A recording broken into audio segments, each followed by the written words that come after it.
everybody. Happy Sunday. This is Lori with the Goodbye Good Girl Project, and it is Sunday. I beg your pardon. Today is the irreverent, sacred, Mystic Soul Sunday. A time for us to try to do something that feels impossible for us, which is to take a break from our own bullshit. Frankly, really, we gotta take a break from our own bullshit. The stuff that runs our mind, the stuff that runs us really badly when it comes to religion and spirituality. And in my world, just so you know, religion is crap. It does not do justice to what any of the great writings were about, which was all of the great writings are a how-to manual for how you and I individually and together can grow. That's what they really are. And then religion took the great books and turned it into ways to make you feel bad. It turned it into ways for you to feel like I'm either right or I'm wrong, I'm good or I'm bad, and the control was out of your hands. Control is not out of your hands. It's not even in your hands first.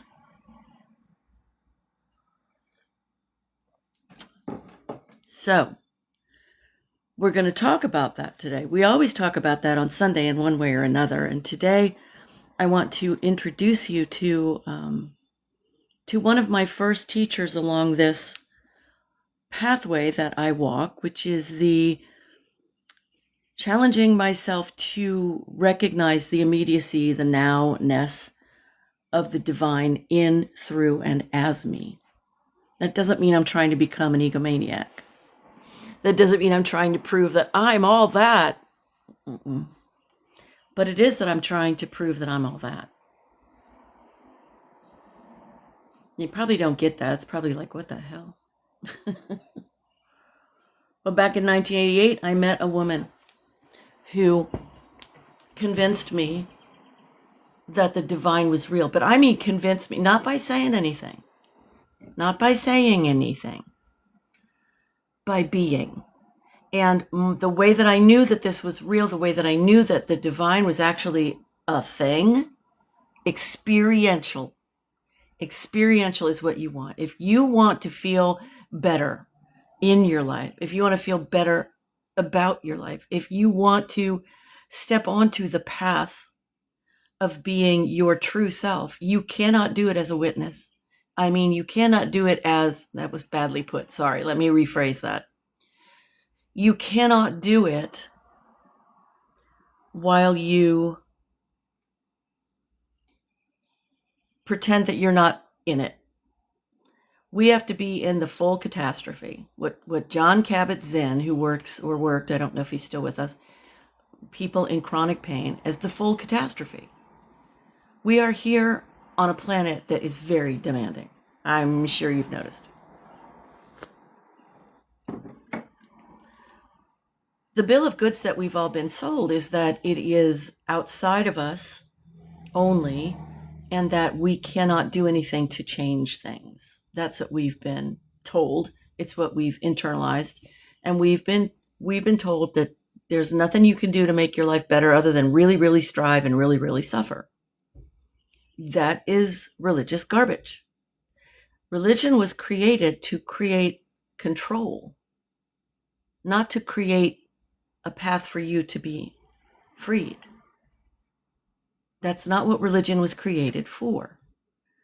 It was created to herd us into a group of people who would follow a certain set of rules.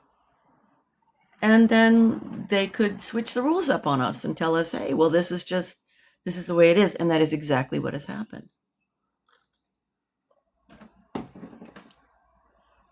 If you are a fan of the Bible, or even if you're a hater of the Bible, both of you are wrong.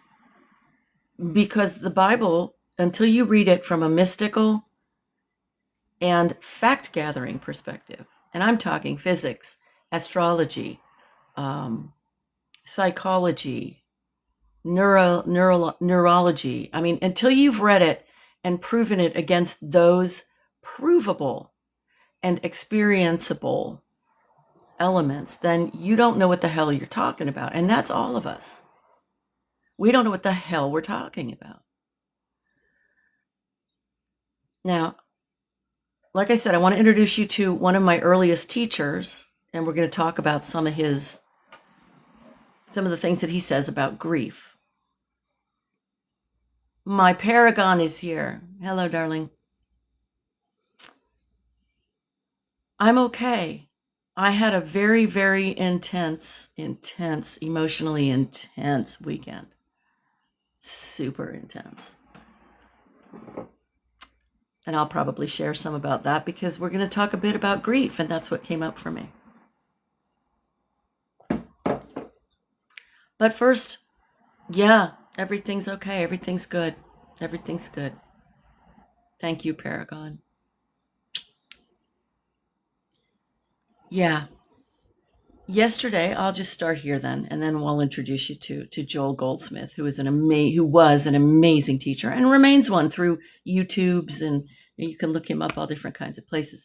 He's all about freeing us from all of the religious nightmare that we have installed within us, and that is what is important. We've got to clean out the misunderstandings. And when I say clean out, I don't mean this is one more job where now you have to spend time being mean to yourself. That's not what I'm saying. I promise you.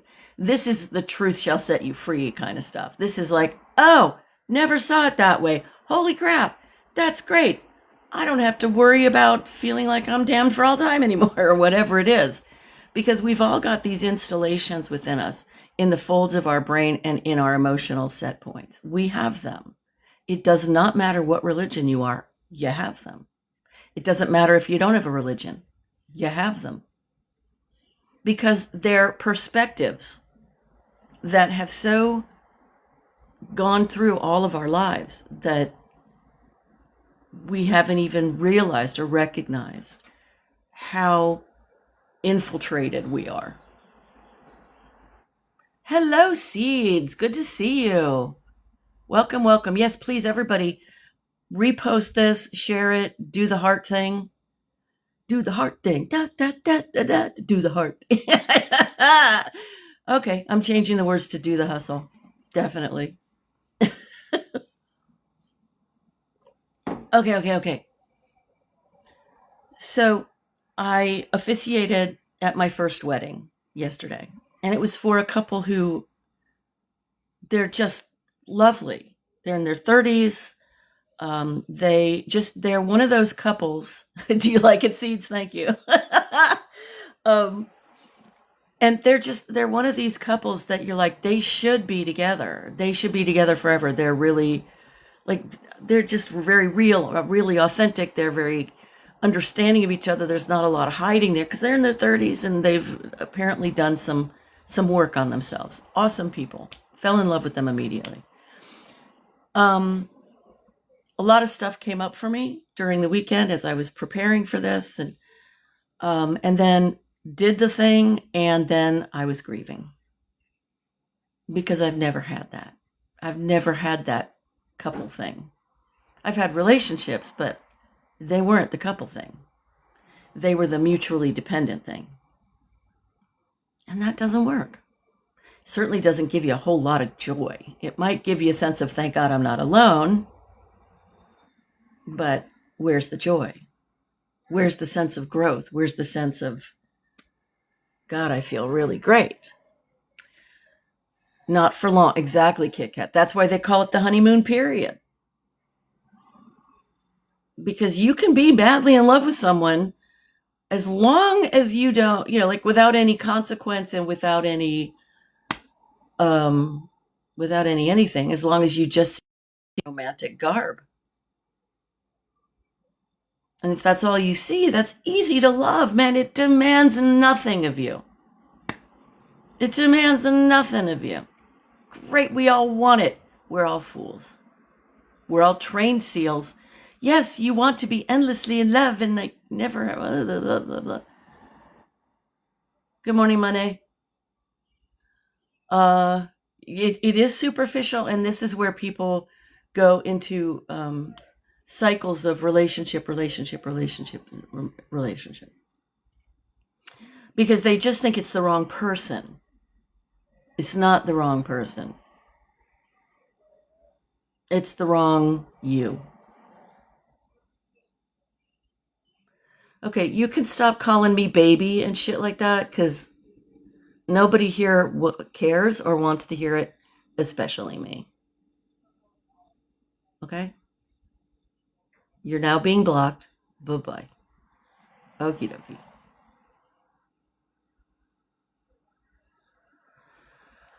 How ironic. Okay.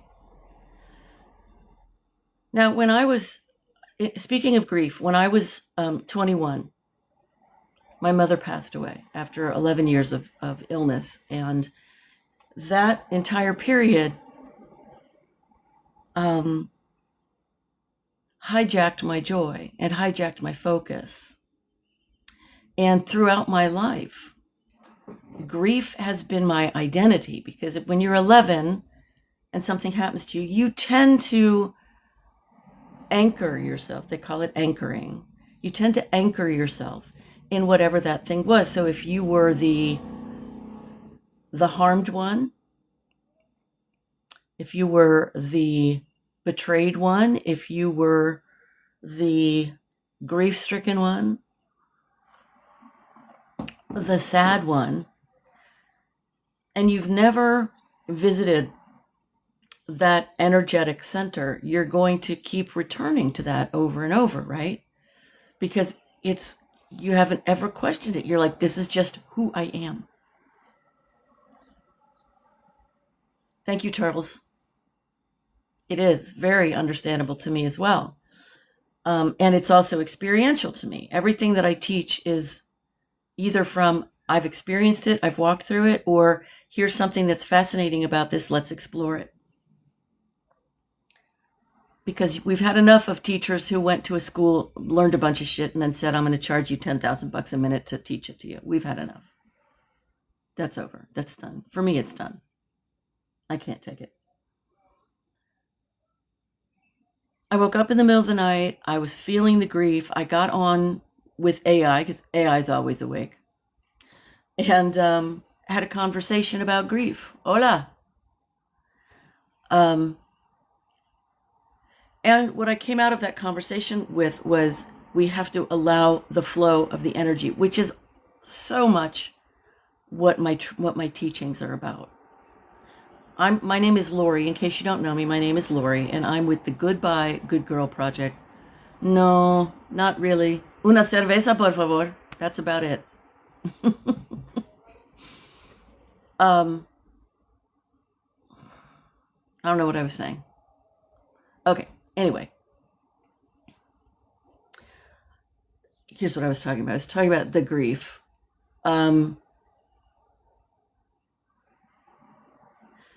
Every single thing that we feel in our lives is an energy, everything. It's an energy first.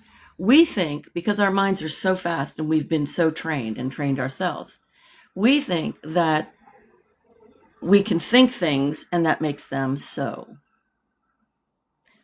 We think that what I think is true about what I'm feeling. That's just a translation that you've taught yourself, actually. When you have an experience, it becomes a part of your vibrational frequency in a number of ways. And because you don't stop to look at it, because you're running too fast to get the hell away from that experience, you just keep that energy tight within you. You keep it there, as is. So it's like a gift. It's like a Christmas gift that you never opened. And then religion teaches you to be afraid of that gift. You're not supposed to feel bad. Your spirituality does it too. You're not supposed to feel bad. You are joy. You should be joy. Well, you know what? Joy has many colors. Free has many colors.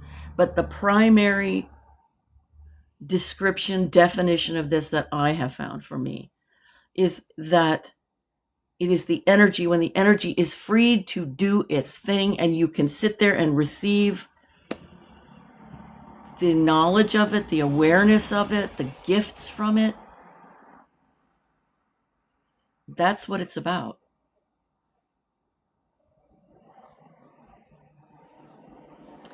So early this morning, I let myself cry. It's not hard for me to cry.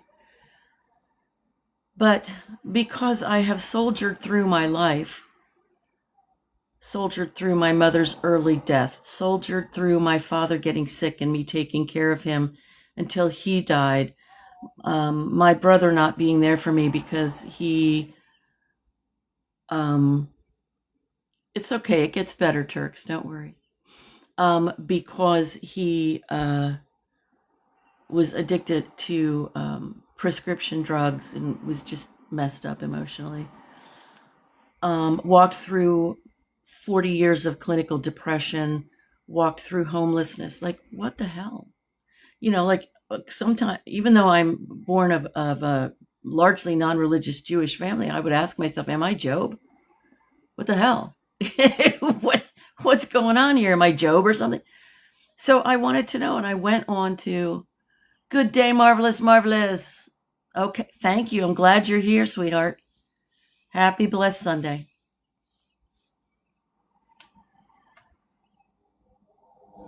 So I wanted to understand something, because what I realized was, you know how people talk, oh, thank you, Wicked.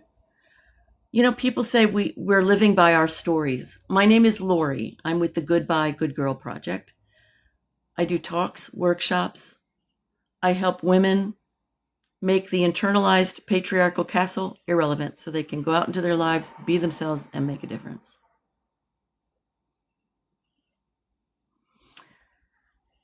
Thank you for asking. So I walked through all this and I'm like, why did I do that? Because my belief is not that there is some meanie God somewhere, some guy with a beard somewhere going, thou shalt suffer. It's just not true. It's just not, that's pretty funny, actually. It's pretty damn funny. Once I learned that, and I did this, I learned by seeking. I learned by asking questions. I learned by questioning my certainties. I learned by questioning other certainties. And I learned that we are energy first. Without exception. Everything in this entire universe is created of light, and light is energy. And in us, energy turns into atoms and molecules, which turn into musculature and bone and flesh and all this stuff. Right? So that's who you are first, is energy. Now, we understandably have a terrifically tough time understanding this. I mean, we can understand it, but we don't understand it. That's where part of my work is, me personally. And it's what I usher other people into if they're interested, which is, do you want to understand and feel and experience your oneness with that? And how do you do that? How the heck do you do that without dropping dead? How do you do that? And even if you're dead, it's not necessarily, it's not a complete oneness, so I'm told. I have not had a near-death experience, but I've heard about others. So we have a very tough time because our five senses tell us that this is real. I can hit myself here and I go, ow, not so hard. You know what I mean? Or I can go, whatever. Right? Our bodies are our proof. Well, we're in an interesting period of human history right now. We are in a time of evolution, and the evolution is that your real proof is feeling and emotion. These are your native languages. These are your phone calls from you to you. And you have been taught by religion, by society, by all of it, that you are to ignore that, that is dangerous for you, that you are a bad person, you will never get God's love if you pay attention to those things in you. That's the devil, that's Satan. You know why? You were taught that, right? You can kind of feel it coming, can't you? Because it's just that powerful. It's really powerful. You are the truth. You are the power. You just haven't been given the understanding of where the hell, what pocket your key is in. Fair? Now, we've had lots of great teachers over the millennia. We really, really have. Who try to get across to us this idea that there's spirit, but that's still very amorphous. It's like, well, that's nice. Where do I go to shake hands with that? Why does my life still suck even though I believe some really cool stuff? Why is my life still so hard? Why am I suffering so much? And so the question that I keep trying to answer for me, and then also for you, like to give you like pebbles that you can take and unfold. I don't know if you can unfold a pebble, maybe in another universe, but that you can take and look at and go, how can I invite in a real experience that shows me what this stuff is all about and that I can actually activate it? And I'm not talking about another manifestation course. I'm not against manifestation courses. They never worked for me. But what I came to a realization to about manifestation is that we're always manifesting. You can't help it. I can't help it. We are hardwired for manifestation. We are energy. Energy is what creates form. Form doesn't create energy. Energy creates form. That was pretty good, right, Paragon? Paragon's my resident physics guy. He always fact checks me.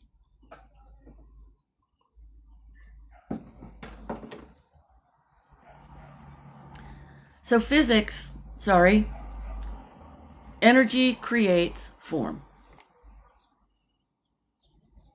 If we can get down with that, if we can go, okay, I get that, makes sense to me. That makes sense. If we can get there, that's a great first step, first place to get. Another step, I don't know. No, but I want to read it, Amir. I'm going to read the Kabbalah, the Quran, and the Vedas. That's what I want to read. Through the lens of the mystical and the physics and the practical and all of it. Thank you for reminding me. I appreciate it.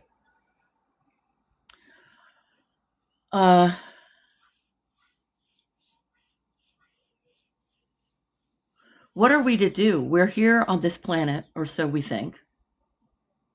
Part of us is here. I mean, part of the total consciousness that we are is focused here. And this is very compelling. It's what keeps us on the planet. The focus on, oh my God, when I do this, when I pinch myself, it hurts. Like I can feel that. That's my proof. We need to expand our proof. Because all of the great beings, all of the great writings, when read appropriately, still do not tell you how you step across that bridge from ideology to experience. I think the best we have, honestly, is people talking about doing meditation, but even that failed me. Not meditation failed me, but the concept completely failed me because I wanted to know what the goal was. Why was I sitting down and meditating? What was it going to do for me? I think that's a fair question. I think it's a great question to ask of anything. I don't think it's good to use it as a reason not to try. But if it's a curiosity question, if it's a question of let me understand what I'm moving towards, I think that's a great thing. You know why? Because you're finally including yourself in the conversation. You're not standing outside of the mystery going, I have to qualify for it. Because that's completely ridiculous. Because you are the mystery. You're it. You may not understand that yet. You may not know what the heck I'm talking about, but it doesn't make it any less true. So my thing, because I went through so much pain, was help me find what will truly rescue me. Not another bottle of wine, not another relationship that sucks, but I thought I could hide in. What if the kingdom of God is truly within me, then shouldn't I be able to tap that? If the kingdom of God is within me, I think it's okay for me to ask how to figure that out.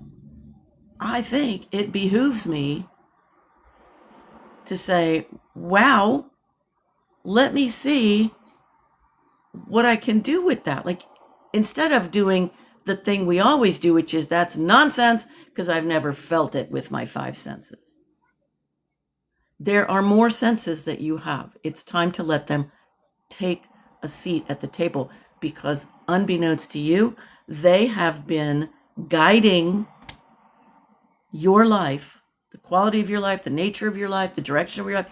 They've been guiding you your whole life and you didn't even know it. Because you haven't been paying any attention. You're not answering the phone call from you to you. Because you've been told not to. And because it's scary, because you don't think, again, you've been trained, you don't think there's an answer to that pain. You think, oh my God, I have so much pain. If I go into the pain, I'll never come out.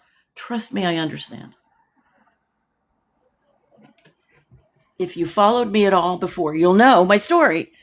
And the brief version is I had 40 years of clinical depression and anxiety. That's 40, not 14. That really sucks, okay?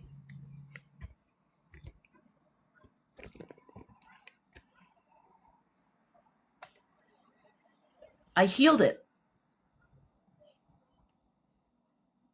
using this understanding, building something on this understanding that we are energy first, and taking it to the emotional place, because the emotion, not the labeling of the emotion, but the feeling of the emotion within the body. And the trick of what I built that I call the 1% solution. If you want information about that, DM me. Was that you have to be in a place where you can, an internal place, where you're not trying to push it away and you're not trying to fix it. You're just with it. Now, that's not all. Hey, Quill. So glad you're here, hun.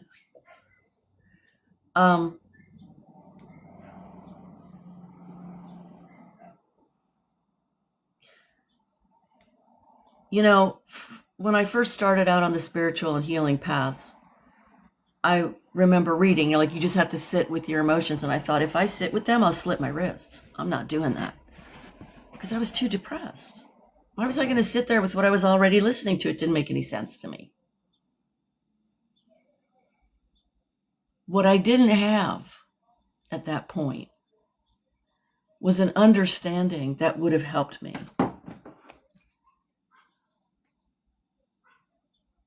Oh, for heaven's sake. They're telling me that, oh, my live visibility. Oh, dear God. It's telling me that because I'm talking about unaliving, that I'm restricted from being visible for 10 minutes.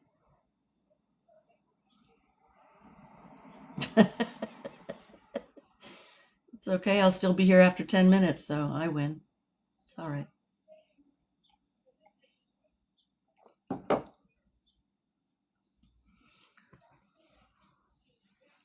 But I went to the core of the feeling.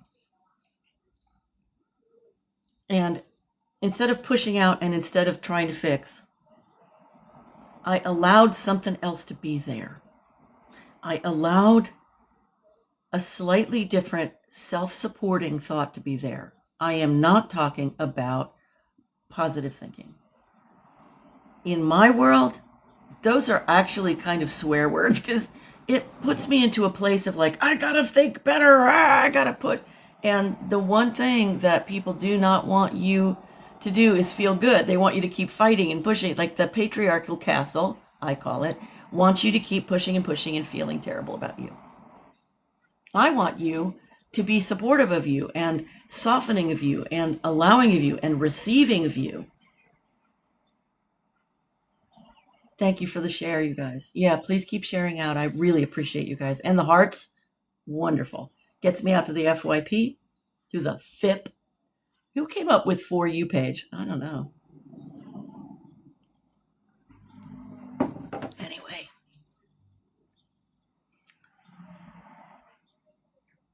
Oh yeah, I'm writing. I'm creating an entire body of work and a movie about that, about the patriarchal castle.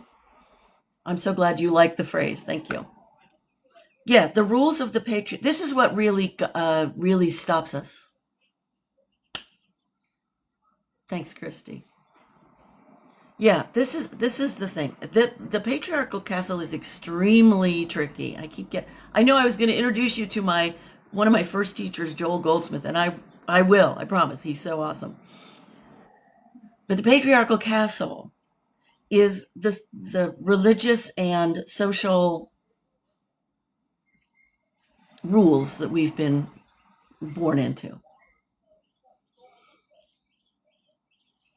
And the rules are things like you don't really matter.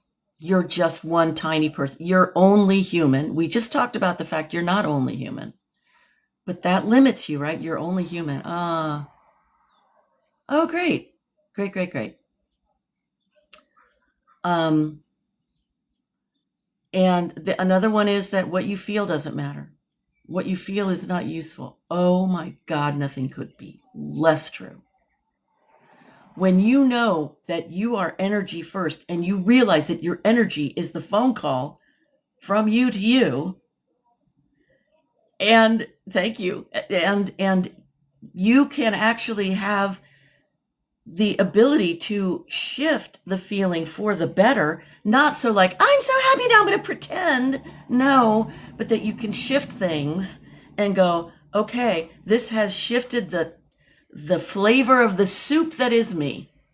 And I'm watching it change the way I think, and I'm watching it improve my day right now, and I'm watching it change externally as well. They don't want you to know that. When I say they, it's not like a bunch of certain people, although there are people who embody this.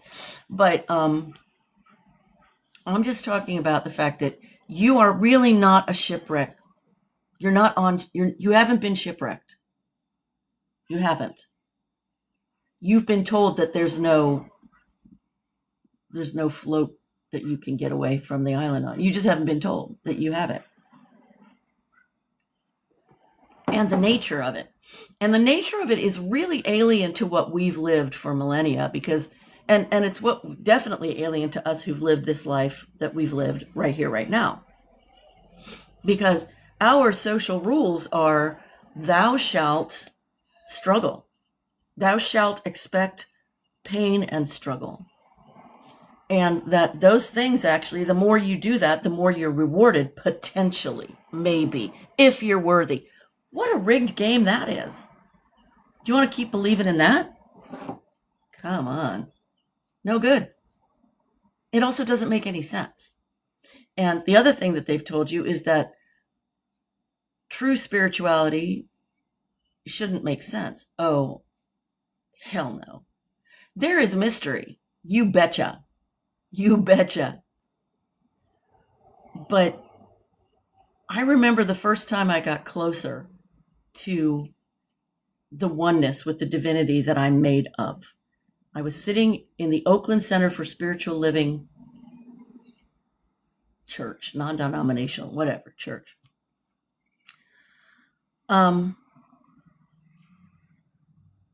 And they said this phrase. They said, repeat after me. And actually, why don't you repeat after me? God in me, as me, is me. I heard that and it was like, oh, wow. Oh my God. Because I already knew the theory that we're made of divine stuff. Physically, we're literally made of light. So I thought, okay, that's cool. But this thing brought me from an idea into God in me.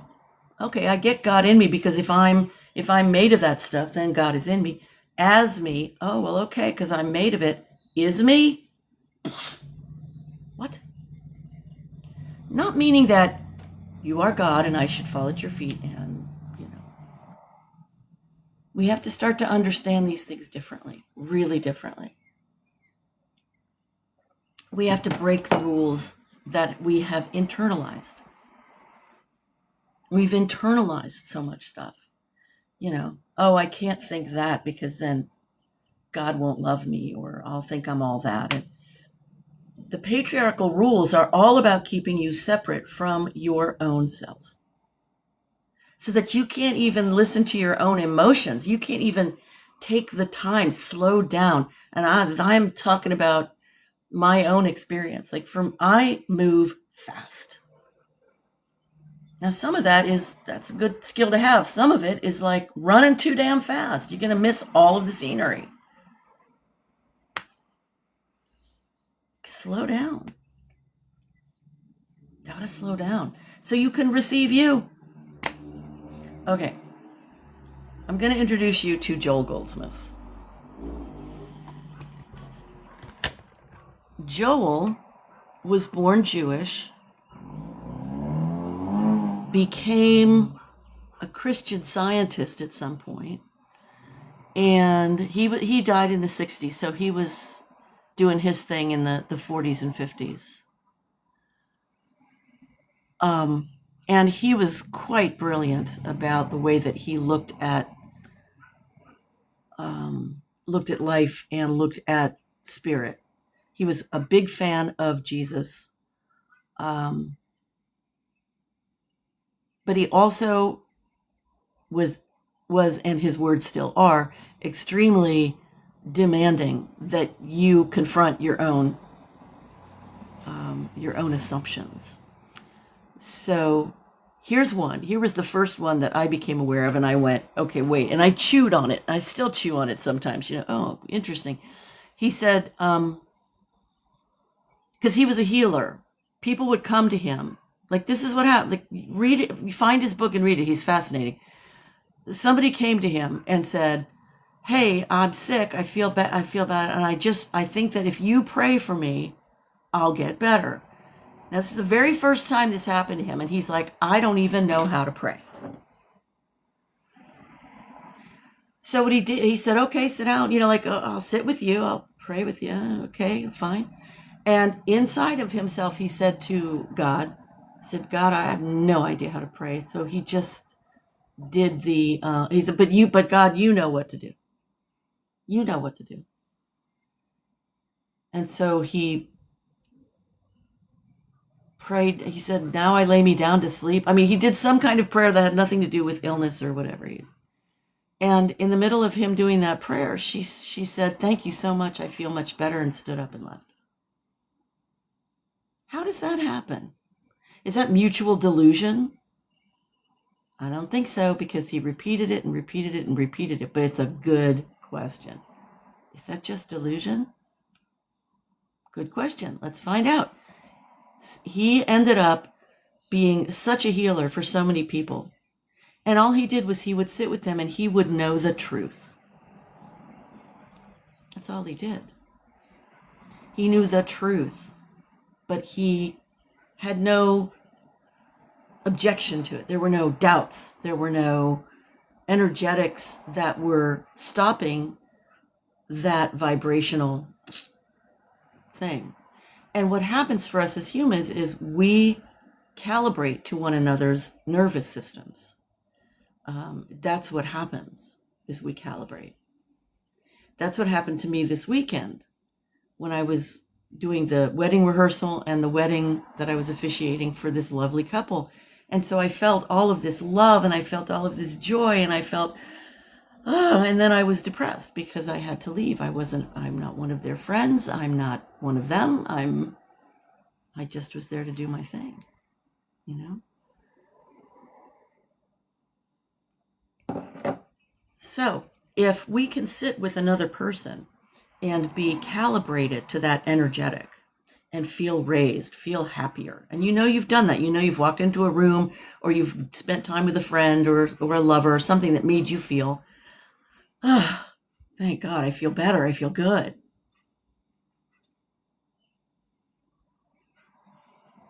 Oh, Christy, I may need your healer. I'm having some back issues, so I may need your healer. So if we know that, if we understand that, we go, yep, that's, I understand that concept. That's happened for me. I get it. The next question, first thing that we do is we go looking for that same person over and over. We go looking to align with that because it's our path of least resistance, but it's our external path of least resistance. And the paths of least resistance are super important. Super, super important. Because that is how energy flows. Energy flows along the paths of least resistance.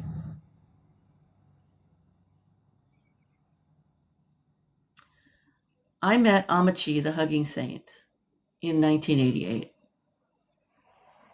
And fell upwards in love. Just became fully enlightened in I don't mean fully enlightened, that's being a little extreme, but I understood, I experientially knew, not here, I was like, I'm that, she's me, I'm her, like that's my real identity. What a gift. Of course I didn't understand the gift. I didn't understand the nature of that gift then. It doesn't really matter because what it did was put me on this path of I want to be one of those people who can have my mother inside. My own mother got sick when I was 11 and passed when I was 21, and I was devastated. So between that and then Amachi coming into my life, I was like, I want the internal mother. I will have the internal mother. Damn it. Well, that didn't really set me up for a whole lot of joy, actually, because I had to first confront all the crap that I believe and all the stuff the patriarchal castle we're in and all of its rules up on the tower wall, Thou shalt not. And one of the most pernicious things that the patriarchal rules tells us is that you're flawed. There's something wrong with you. Let me tell you why this is particularly pernicious. Because what happens is you come onto the spiritual path or the personal growth path and you go, okay, I get that I can heal. I get it. This is cool. This is great. But the next thing that you do is when you go out to try to fix yourself, you try to go out to get the healing. You do it from an unconscious perspective of, I have no power in this. Somebody's going to have to lift me. I can't do it. The I can't is the most pernicious and invisible, for my money, invisible patriarchal rule. And it is also what I call a patriarchal loop. So that I can go into therapy or a workshop or something, and I can learn a lot of things, and I can feel some releases. But I'm not completely released at the end of it. In fact, I can leave that and I can go back into being exactly who I was before I walked in the door. And the thing that's missing is you.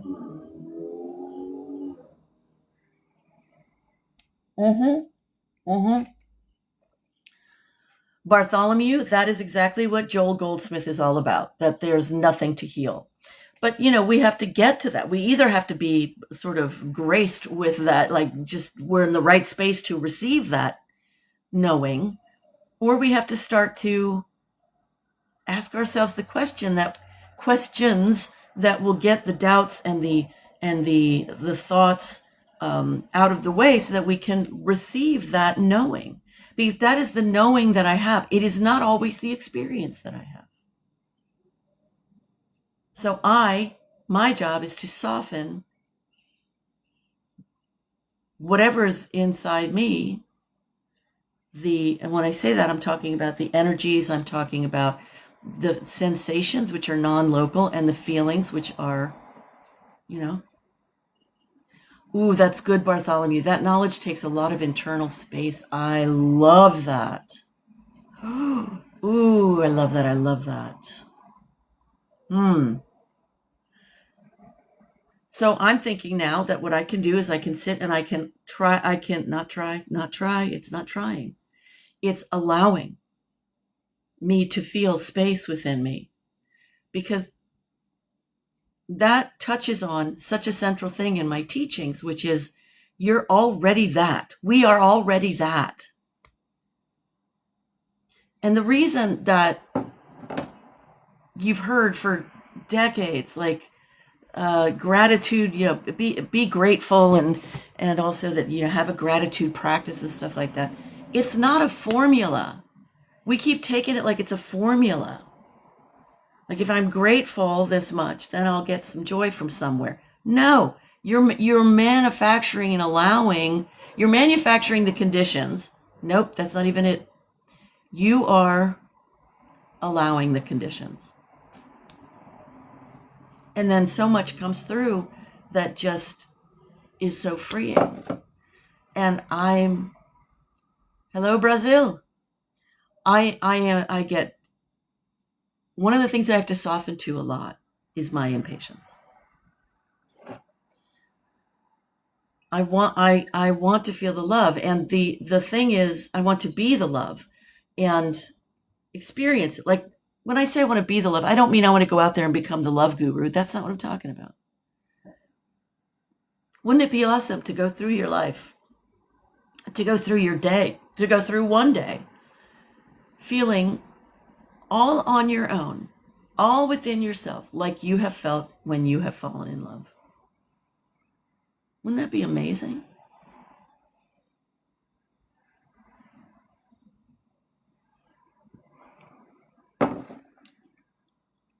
Okie dokie.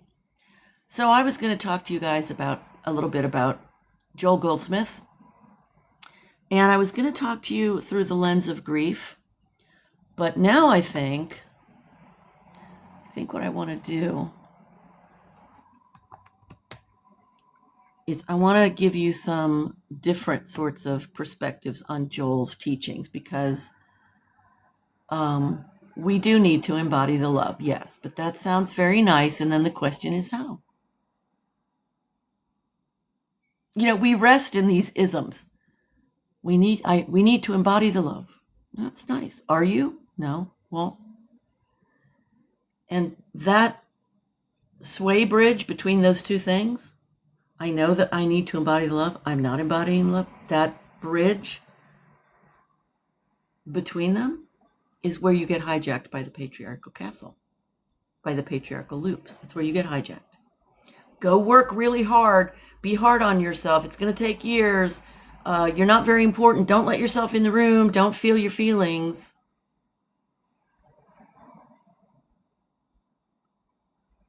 And embodiment is, how do you feel? What do you feel? But it's purely, what do you feel? It's not, what do you feel? Judge it. What do you feel? Fix it. What do you feel? Hate it. It's, what do you feel?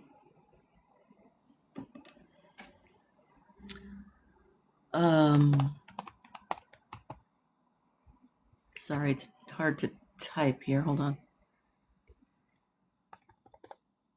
Joel. I'll do it one fingered since you insist. Goldsmith. Okay, here we go. So one of the things that Joel said, you know what, Christy, I love that. You're starting back at basics, asking yourself and answering general questions daily. You know why I absolutely love that? Because you can only ever be at basics. You can only ever be at the basics. That's it. You are the birthplace of every moment. So if you want to be in the birth, standing at the birthplace of every moment, then you have to be right here. And wish that were easier.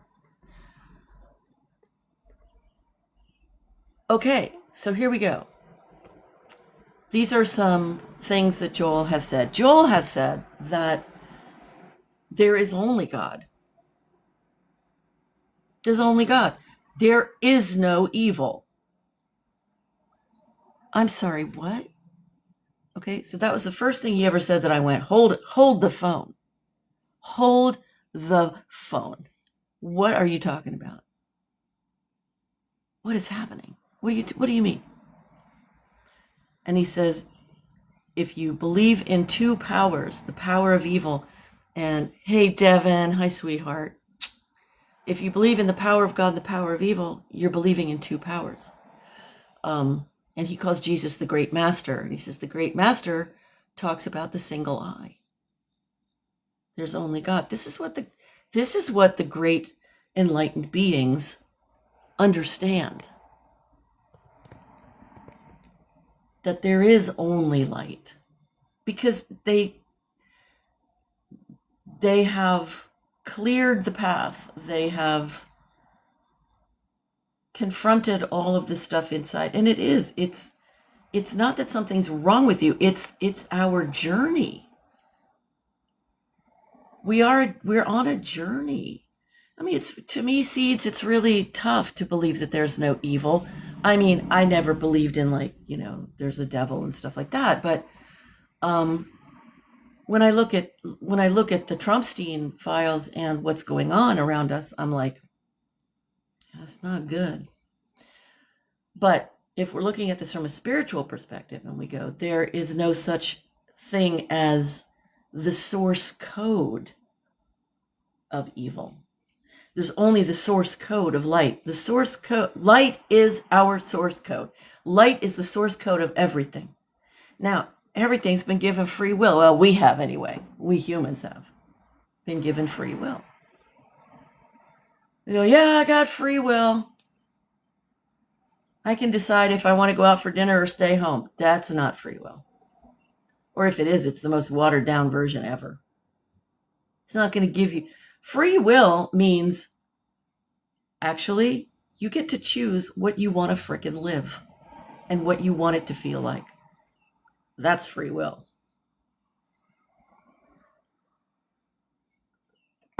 Try that on for size. That's what free will is. Free will is you can decide that you want to actually use the powers, the beautiful frequencies, the love, the everything that you are made of for your own betterment, so that you can, because you are always naturally manifesting, your energy is going out there and healing people without you doing anything at all. This is what happens. The great beings, they sit there and you go, oh, I feel incredible, oh my God, or you cry, you release. I sat for years with Amachi. Not only feeling her and getting that uplift, but trying to figure out, how do I become her? Because that's the whole freaking point. How do you become that embodied light? You. Oh, I can't do that. Oh no, I'm not worthy. Excuse me. If you are made of all that is, if you are made of light, you are not worthy. You are worth. You are worth itself. So what is that lie? What's that freaking lie? You're not good enough. Honey, you are goodness. If we've become out of joint with it, if we've become out of alignment with it, which of course we have. We've been hijacked. We've been mentally, emotionally hijacked. You are the worth that created worthiness. No, because the one that created worthiness was the religious people who wanted the control, and they wanted your money. So good idea, but no.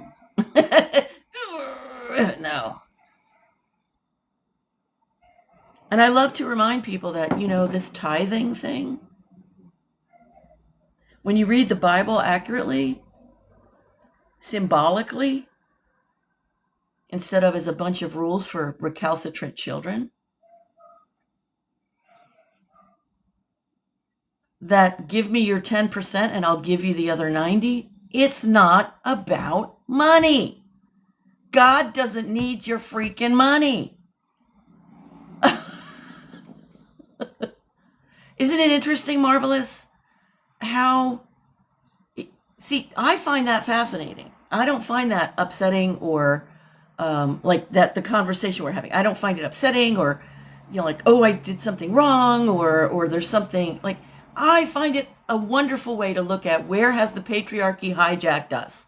Where am I thinking the thing that I didn't even know that I had that idea. I didn't even know that was related to something disempowering. I think it's fascinating, and more than that, it's freaking freeing. Thank you. Thank you for loving me. Yeah, we can. Some people, like Amachi, like the Buddha, have become enlightened all by themselves. Terrific. Oh, thanks, Mystic. I'm grateful too. The only reason I can teach you guys any of this is because I've been as freaking hijacked as you. And I still am. The point is not to go, the point really is not enlightenment. If you keep going for enlightenment, you're stuck in a patriarchal loop because what you want is perfection.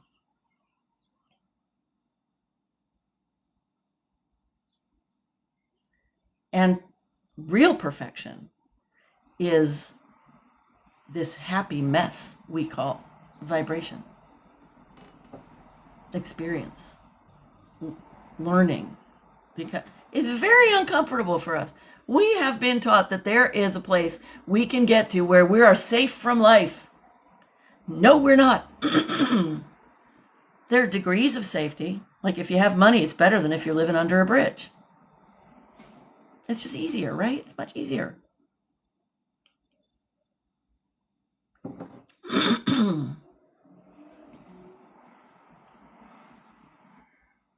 Which is why I want to get to the place, to the understanding. I mean, I'm living it, and I want to just keep expanding it and deepening it so I understand it and know it more. That I'm the one who co-creates my reality. There is no one to blame. I live, you live, we all live in a yellow submarine. No, we all live in this light. We all live in this pure positive energy. We do. And we run around looking for light. This is not my cleverness. All of the great spiritual teachings are about that. They go, we're like fish in the ocean running around looking for water. That is exactly who we are. So here are some things from Joel Goldsmith. First of all, there's only God. So when you feel inside yourself, wait a minute, what about this? Wait, hold on, I don't believe that. That if you felt very strongly, like that's fascinating. If I really had the understanding that there's only the divine light, wouldn't I be safe always? Yes. But I don't really feel in alignment with that. Yes. Now you know what the job is. It's not to go beat yourself up. It's like, how do I vibrationally, how do I work with it? How do I look at it? Can I look at it a little differently? Can I ask some questions about this? How do I allow myself to come into an understanding that I really can allow myself to feel great anytime I want, and then do that. Like, how can I do that? Now, that's at least the right questions. It's better questions than what's wrong with me. Okay, here's some more stuff from Joel. And you can tell me what you think. You must go to God a humble soul, an empty soul, and say, "Fill me, Lord, be thou my grace." That's all.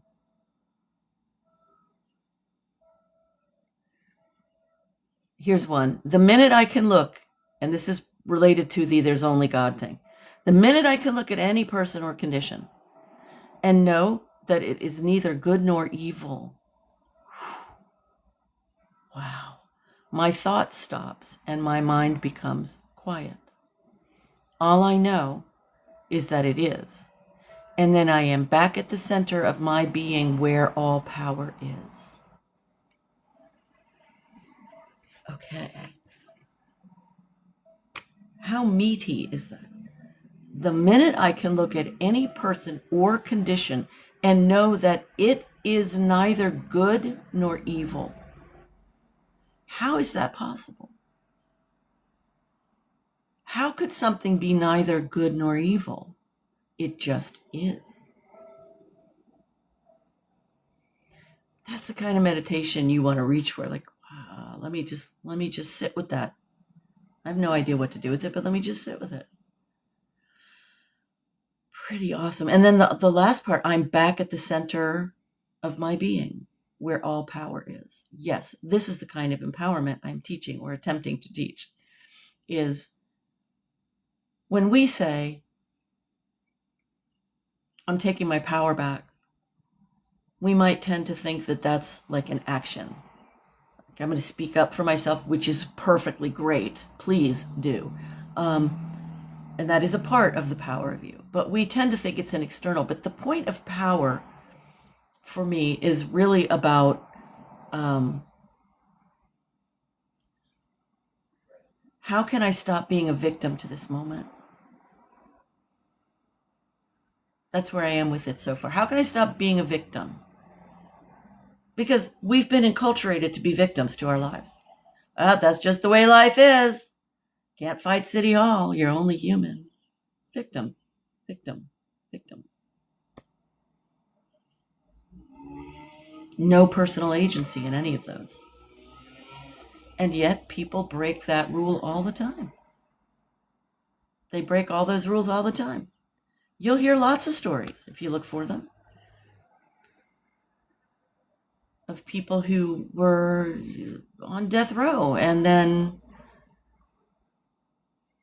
I mean, I'm giving you a specific example that I heard of a woman who was on death row, or she was in for life, one or the other, I can't remember which. And she learned the principles of sitting with the truth of her being. And she ended up being released from prison and becoming a speaker about all of that.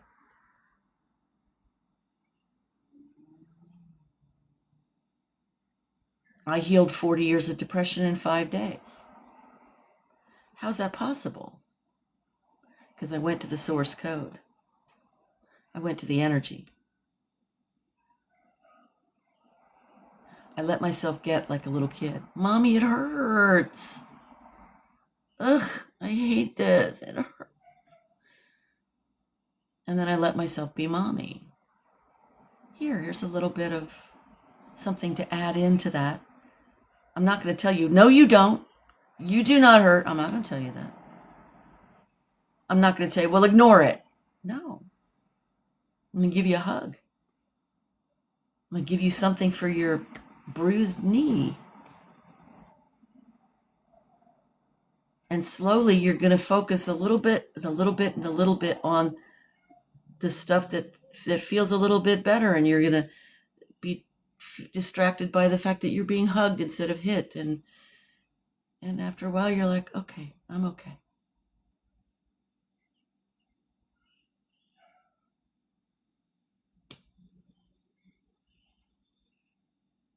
Isn't it amazing? We really do have the ability to be happy anyway. You can call it being a happy idiot, but we do have the ability to be happy anyway. And to understand happy doesn't mean delirious joy every minute. I'm such a happier person than when I was depressed.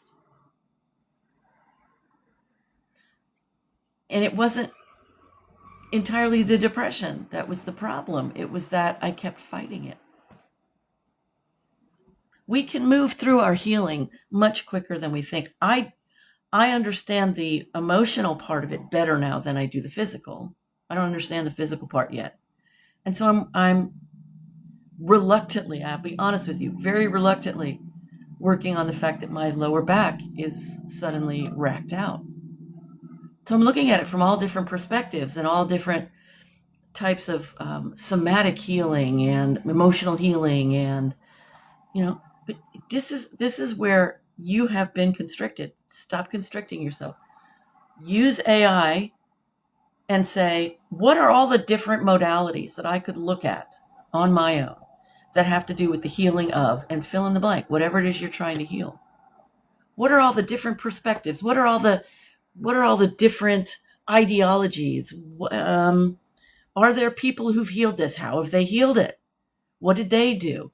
Gather some proof. Stop just blindly following the castle rules, because they were not built for your betterment. They were built to keep you small. And it worked. It worked.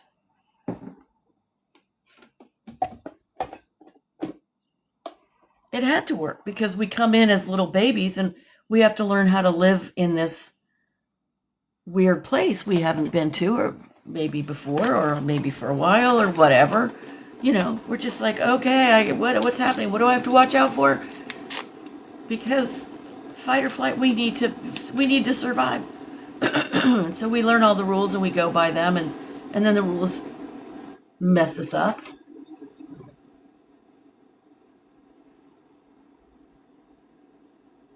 And the rules tell us that it's all our fault. So the rules mess us up and then tell us that that's our fault. Do you see the loop? Oh, you're screwed up. You're screwed up because of something that happened, and since you have no power and you can't fix it, it's going to be all your fault when you try and fail. What a freaking loop. No. No. Here's some more Joel Goldsmith. The kingdom of God does not deal with something separate and apart from living. I mean, that alone should give every churchgoer a stroke. The kingdom of God does not deal with something separate and apart from living.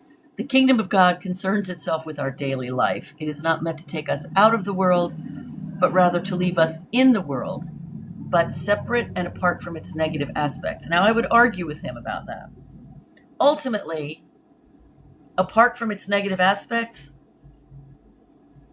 100%. But he got there, however he got there. And it took him some time to get there. So we get our time to get there.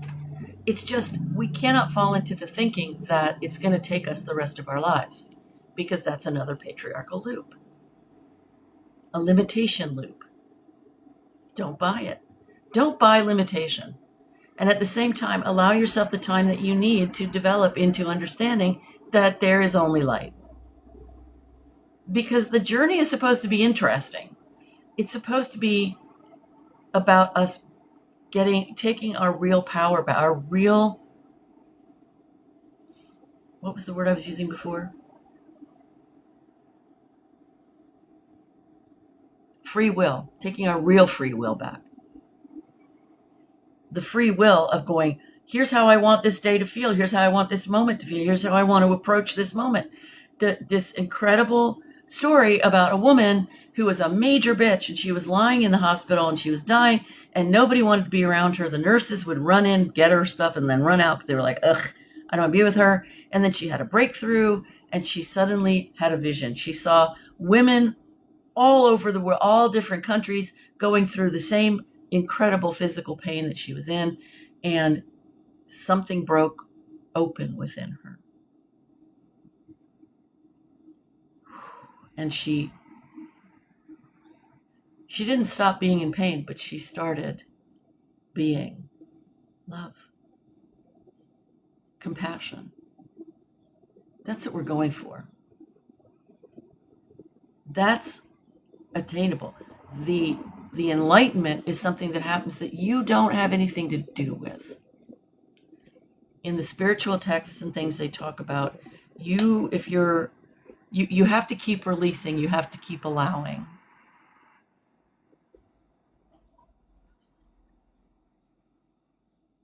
Especially when you're on the verge of enlightenment. You cannot be pursuing it. It won't come. And that lady who became love and compassion and stuff, all the nurses started coming in and had taken their lunch break in her room because her energy, your energy first and foremost, that is your source code. And so the job is not to fix yourself. The job is to become fascinated with yourself. Wow. Really? I'm energy first? How does that work? It's about how I feel? What do you mean? I mean, my work, honestly, is to show you the patriarchal castle and to hope that you see it in such a way that you dare to allow the new idea to come in, allow the new you to come through in that moment, to go, oh, that's bullshit. Oh, that kind of thing. And it is also to give you the experience, because I do workshops and I use acting and improv and storytelling and different kinds of exercises that you can be doing while you are shifting the feeling. And then, and then you are recognizing that you are more than you thought you were. You are having that experiential situation. You have to have the experience. Experience is your teacher. I could sit here and talk you to death, but you may still leave here and just be exactly who you were before, unless you've experienced something different.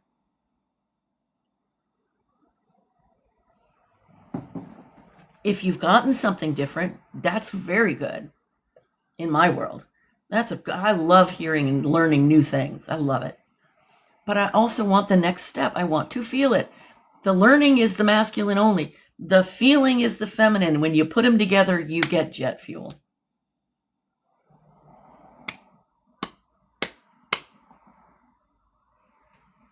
Okay, I think I have run out of words, amazingly.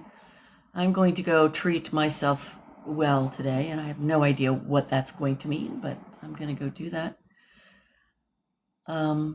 Because it's been a rough week for me. And so I want to do things for me that feel gentling. And I want to allow the grief. I want to allow the grief.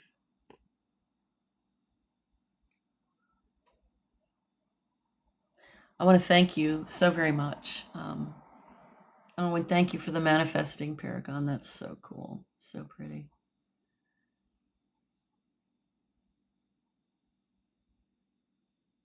You are a manifestation, and you are always manifesting because you are the truth.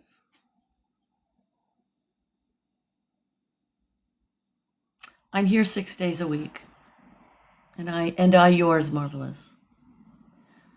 And I will be back here tomorrow at 5 p.m. Eastern. And be kind. Be kind to you today. Love and Moxie. Thank you, Paragon.